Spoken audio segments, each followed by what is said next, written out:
Halo Bray, kembali lagi di gaptek.id dan di video kali ini gua kedatangan sebuah monitor dan kayaknya ini pertama kalinya ya gua untuk ngebahas monitor dari ViewSonic.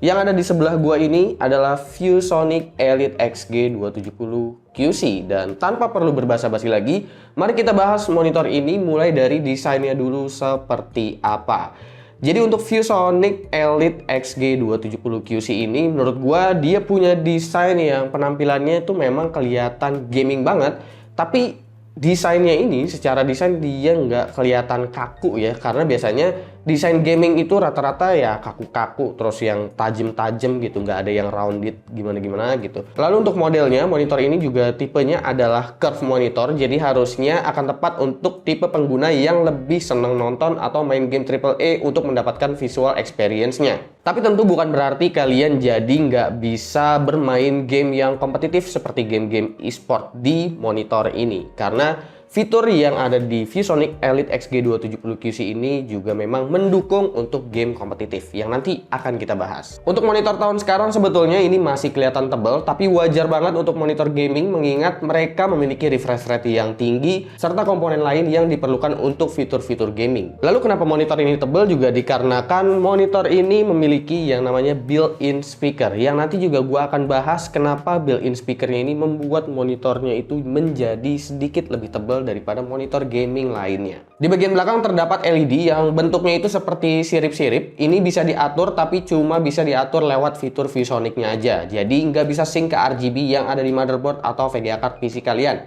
Di bagian bawah juga ada LED yang modelnya itu seperti titik-titik aja, bukan yang rapat kayak di bagian belakang. Ini juga sama, bisa diatur lewat fitur bawaan monitor aja. Lalu selanjutnya kita bahas soal build quality-nya secara fisik itu seperti apa untuk Elite XG270 QC ini. Bagian leher dan kaki monitornya ini benar-benar menarik. Menurut gua ViewSonic nggak ngasih bahan yang asal di sini. Ini berat banget karena emang metalnya kokoh. Kakinya punya shape letter V gitu dan ini nggak nampak full ya, tapi tumpuannya ada di depan dan di belakangnya. Lalu di bagian lehernya juga ini nggak kaku lurus gitu aja kayak monitor kebanyakan. Kalau diperhatiin ini tuh seperti ada lekukan di bagian belakangnya. Jadi secara build quality dan desain gue cukup impress sih dengan seri Elite dari ViewSonic ini. Di bagian leher juga udah tersedia lubang untuk ngebantu kita ngerapihin kabel. Ini opsional aja sih, dipakai oke, nggak dipakai juga nggak apa-apa. Seenggaknya jadi nilai tambah dengan menyediakan kabel manajemen serta detail-detail kecil. Lalu misalkan kalian nggak mau pakai leher dan kakinya gitu, kalian mau pakai mounting lain, tenang aja, kalian masih bisa menggunakan VESA mounting dengan ukuran 100x100 jika kalian mau menggunakan mounting sendiri. Oke, selanjutnya adalah fitur fisik. Yang pertama mau gue bahas untuk fitur fisiknya adalah monitor ini juga bisa dibilang hampir full adjustable. Kalian bisa tilt monitornya untuk nengok ke atas bawah, terus bisa ditengokin ke kiri kanan tanpa ngegeser kakinya. Kalian juga bisa tinggiin atau pendekin bagian lehernya, akan tetapi kalian belum bisa untuk rotate monitor ini menjadi vertikal atau di rotate 90 derajat. ViewSonic juga menyediakan built-in mouse anchor bagi kalian yang memang nggak pengen menggunakan mouse banji lagi. Jadi, lalu tersedia hook juga di bagian samping apabila kalian mau ngegantungin headset kalian. Jadi gua rasa memang si ViewSonic ini pengen nggak ada yang tergeletak-tergeletak di atas meja. Nggak cuma itu aja, bahkan ada detail kecil lainnya dari ViewSonic ini, yaitu base phone support, dimana kalian bisa naro mungkin smartphone kalian ditaruh di sini biar smartphone kalian itu bisa nggak tergeletak di atas meja dan kalian masih bisa tetap ngelihat smartphone kalian kalau misalkan lagi ada notifikasi atau yang lainnya. Jadi gua rasa banyak sih fitur bermanfaat yang sebenarnya kayaknya itu detail-detail kecil aja dan sebenarnya itu akan kepake di setup kita nantinya gitu ya, seperti kabel manajemen, abis itu juga untuk mouse banji, abis itu untuk headset dan untuk naruh smartphone. Lalu untuk outputnya juga gue bisa bilang output dari ViewSonic Elite XG270 QC ini lumayan lengkap dan bahkan termasuk yang paling lengkap karena di sini ada dua HDMI 2.0, abis itu juga ada satu DisplayPort, 3 slot USB 3.1 Type A, 1 USB 3.1 Type B, dan ada juga audio jack 3,5 mm. Nah, meski udah tersedia audio jack 3,5 mm, bukan berarti monitor ini jadi nggak ada built-in speakernya. Monitor ini masih tetap memiliki built-in speaker alias speaker bawaan. Nah, biasanya juga untuk monitor gaming itu speaker bawaannya kalaupun ada ya biasanya suaranya ya pas-pasan, cempreng gitu. Ya asal kenceng aja gitu suaranya. Tapi yang satu ini berbeda, percaya atau enggak, karena suaranya ini punya bass. Abis itu juga suaranya clear, nggak cuma asal kenceng aja. Jadi kayaknya kualitas speaker yang dikasih oleh ViewSonic untuk speaker bawaannya ini memang speaker yang gue bisa bilang bagus untuk speaker bawaan. Gue udah sempet rekam, mungkin ngerekam suara dari sini terus pakai recorder itu kurang begitu relevan ya. Tapi gue rasa kalian udah bisa ngerti sedikit lah sebenarnya kualitas suara dari speakernya ini seperti apa. Berikut adalah hasil rekamannya.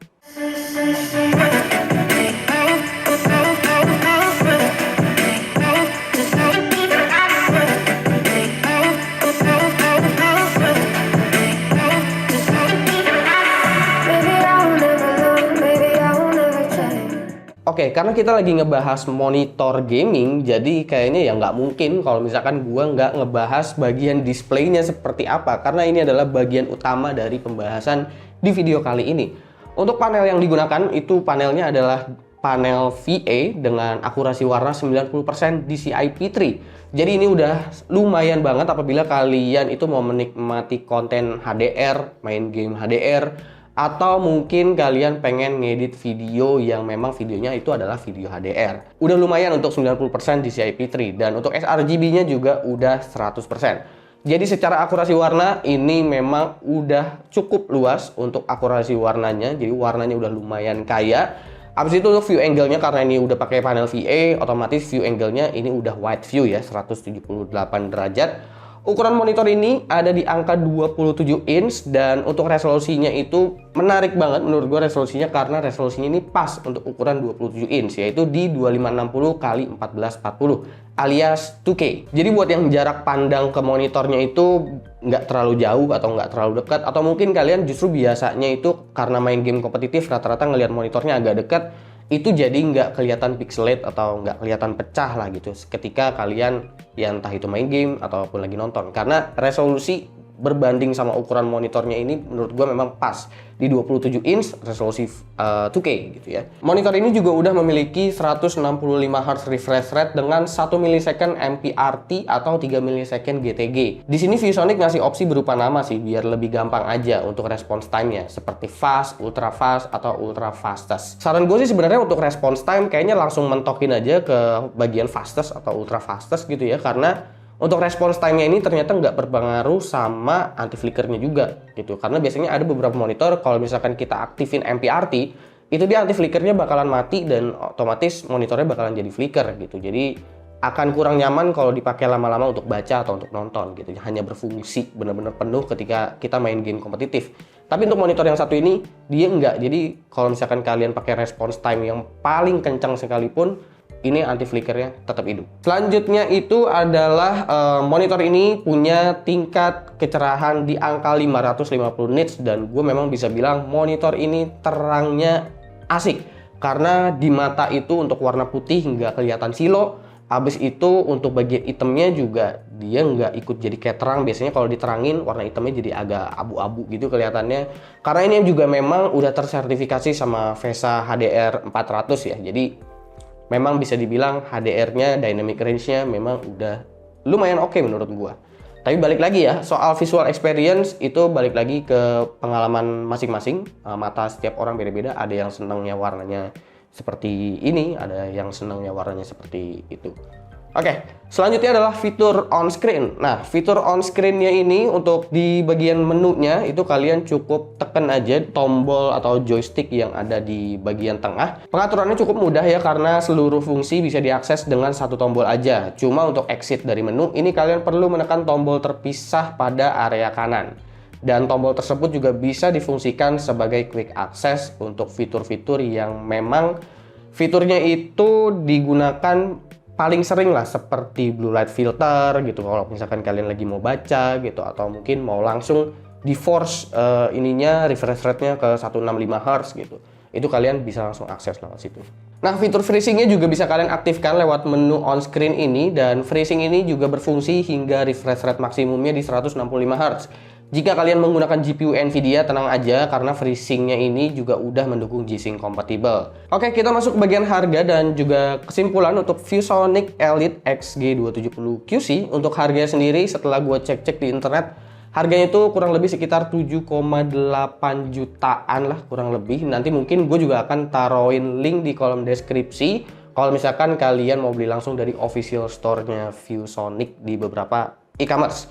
Untuk kesimpulannya sendiri menurut gua ini monitor yang menarik ya karena fitur-fitur yang diberikan itu banyak dan di sini ViewSonic cukup niat memberikan fitur-fitur yang mendetail sampai ke hal-hal yang kecil dah. Dan gue juga paling impress sebenarnya yaitu sama di bagian speakernya sih karena jarang-jarang gue temuin monitor, apalagi monitor gaming itu dikasih speaker bawaan bahkan kualitasnya bagus banget. Dan ini kayaknya memang lu gak bakalan temuin di monitor-monitor gaming lain sih untuk speaker bawaan yang sebagus ini. Jadi kayaknya wajar banget ya kalau misalkan ViewSonic ngasih harga 7,8 juta. Fitur lengkap, fitur yang umumnya ya kita bisa bilang di monitor-monitor lain memang udah ada, refresh rating juga ada, panel wide view juga udah ada, response time kencang juga udah ada gitu. Tapi hal-hal yang mendetail banget kayak bagian-bagian kecil, ada banjinya, ada headset untuk ngegantunginnya gitu. Habis itu ini juga masih adjustable gitu. Dan dikasih speaker yang sangat bagus. Kira-kira menurut kalian gimana? Silahkan komen di bawah dan kasih pendapat kalian masing-masing. Jangan lupa like, share, dan subscribe jika video ini menarik buat kalian. Follow sosial media gue kalau lu kepo sama apa yang ada di balik layar Gaptek. Gue Subki dan seperti biasa sampai jumpa di lain kesempatan.